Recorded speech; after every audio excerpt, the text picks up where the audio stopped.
तमाम अफराद से गुजारिश है कि वे खुलूस और मोहब्बत के साथ दुरूद शरीफ का नज़ारा पेश करिए।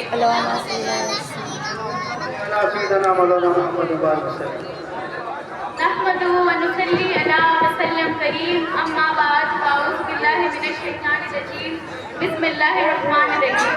इन्नल्लाह व मलाइकतहु युसल्लूना अलन नबी, या अय्युहल्लज़ीना आमनू सल्लू अलैहि व सल्लिमू तस्लीमा।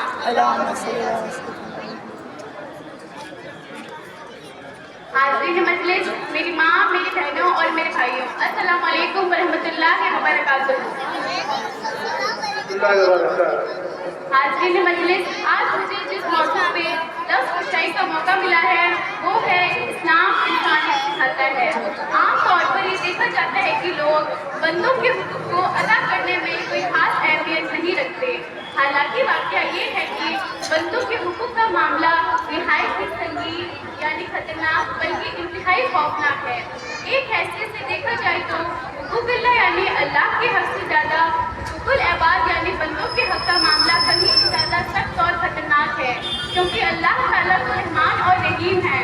वह अपने फज़ल व रहम से अपने बंदों को रहम फरमाकर अपने हुकूक को तो माफ़ भी फरमा देगा, लेकिन बंदों के हुकूक को अल्लाह ताला उस वक्त तक माफ़ नहीं फरमाएगा जब तक बंदे अपने हुकूक को खुद माफ़ न कर दें। इसलिए कान खोलकर सुन लो और मान लो कि बंदों के हुकूक को अदा करना या माफ़ करा लेना बेहद अहम और निहायत ज़रूरी है, वरना क़यामत के दिन बड़ी मुश्किलों का सामना करना पड़ेगा। हदीस शरीफ में है कि एक मरतबा हुज़ूर सल्लल्लाहु अलैहि वसल्लम ने सहाबाए कराम से दरियाफ्त फरमाया कि क्या तुम लोग जानते हो कि मुफलिस कौन आदमी है? लोगों ने अर्ज़ किया जिसके पास दिरहम, माल और सामान ना हो। तो आपने फरमाया कि मेरी उम्मत में सबसे ऊंचे दर्जे का मुफलिस वह शख्स है जो क़यामत के दिन नमाज, रोज़ा, ज़कात, हज वगैरह वगैरह बहुत सी नेकियां लेकर मैदान महशर में आएगा, मगर उसका हाल ये होगा कि उसने दुनिया में गाली दी होगी, किसी का माल खाया होगा, किसी की चुगली की होगी, किसी पर बहतान लगाया होगा, किसी का खून बहाया होगा, किसी को बिना वजह मारा होगा। तो यह सब हुकूक वाले अपने अपने हुकूक को मांगेंगे, तो अल्लाह ताला तमाम हुकूक वालों को उनकी नेकियों में से उनके हुकूक के बराबर नेकियां दिलाएगा। अगर उसकी नेकियों से सबके हुकूक अदा ना हो सके बल्कि नेकियां खत्म हो गई और लोगों के हुकूक बाकी रह गए, तो अल्लाह ताला हुक्म देगा तमाम हुकूक वालों के गुनाहों को उनके सर पर लाद दो। चुनांचे तमाम हुकूक वाले को उठाएगा और फिर जहन्नम में डाल दिया जाएगा। तो मेरी उम्मत में यह आदमी सबसे बड़ा मुफलिस होगा। इसलिए इंतहाई जरूरी है या तो बंदों के हुकूक को अदा कर दो या तो माफ करा लो, वरना क़यामत के दिन हुकूक वाले तुम्हारी उम्र की सब नेकियों को छीन लेंगे और उनके गुनाहों का बोझ तुम अपने सर पर लेकर जहन्नम में जाओगे। खुदा के लिए सोचो कि तुम्हारी बेबसी व मुफलिस जिंदगी का क़यामत के दिन क्या हाल होगा। एक मर्तबा दुरूद पाक पढ़ें। सुभान अल्लाह, सुभान अल्लाह, बहुत बेहतर, सुभान अल्लाह। बंदों का हक की दो किस्में हैं। कुछ तो वह हक है जो अल्लाह ताला ने अपने हुकूक अपने बंदों पर फर्ज फरमाए हैं, जैसे नमाज, रोज़ा, ज़कात, हज वगैरह, और कुछ वह हुकूक है जो अल्लाह ताला ने अपने अपने बाद बंदों के हुकूक बाद बंदों पर फर्ज फरमाए हैं।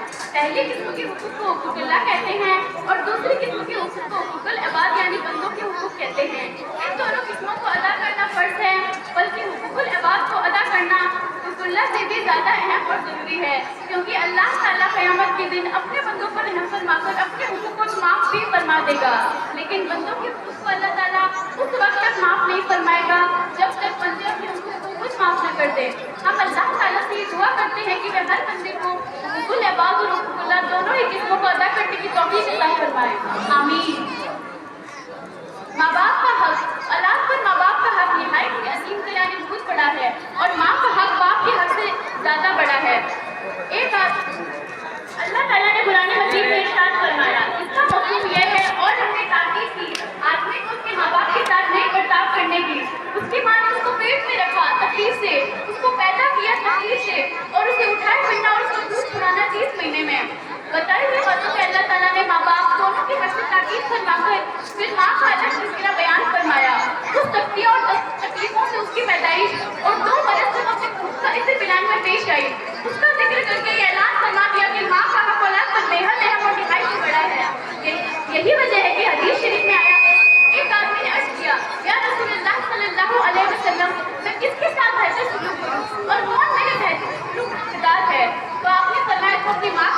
اچھا سلوک کرو، وہی تمہاری بہترین سلوک کی حقدار ہے۔ اسی طرح ایک دوسری حدیث شریف میں ہے کہ ایک آدمی نے عرض کیا، یا رسول اللہ صلی اللہ علیہ وسلم، مجھ سے ایک گناہ ہو گیا ہے، تو کیا میری توبہ ہے؟ تو آپ نے فرمایا کیا تمہاری ماں ہے؟ تو اس نے کہا جی نہیں۔ تو آپ نے فرمایا کیا تمہاری خالہ ہے؟ تو اس نے کہا جی ہاں۔ تو آپ نے فرمایا تم اس کے ساتھ نیک سلوک کرو، تمہاری توبہ قبول ہو جائے گی۔ اسی طرح ایک آدمی نے جہاد میں جانے کے بارے میں حضور سے مشورہ طلب کیا، تو آپ نے فرمایا کیا تمہاری ماں ہے؟ تو اس نے کہا جی ہاں۔ تو آپ نے فرمایا تم اپنی ساری زندگی اس کی خدمت میں گزار دو، اس لیے کہ تمہاری جنت اس کے قدموں کے نیچے ہے۔ ایک دوسری حدیث شریف میں یہ بھی ارشاد فرمایا کہ تمہارے ماں باپ ہی تمہاری جنت اور تمہاری عزت ہے۔ باپ کی رضامندی میں اللہ کی رضامندی ہے، اور باپ کی ناراضگی میں اللہ کی ناراضگی ہے۔ باپ کی